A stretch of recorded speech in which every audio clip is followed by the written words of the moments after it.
Magandang umaga po mga kababayan. Dito po ako sa barangay Tambungon. So, aksidente na kami maliligo. May natagpuan po ako rito ng isang tao na stroke. Tinatabunan po ng buhangin at inaarawan. Ngayon, dapat walang payong para yung init ng buhangin at dagat ano sa kayang ginawa. Ayan, ano rin yung kabayan.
Nabutan na kayong tubig dyan.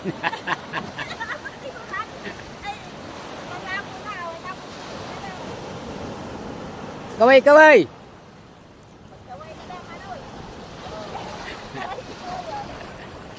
Amin niya na itataas yung isang kamay.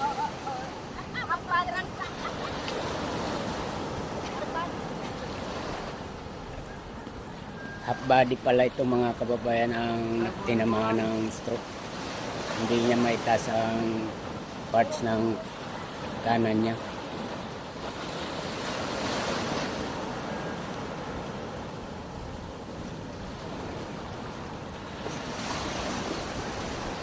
Hanggang dito na lamang po ang pagbablog ko. Welcome to my channel. Hi, Mitong Vlog. Mga kababayan, subscribe nyo for a follow and like and share. Thank you. Bye-bye.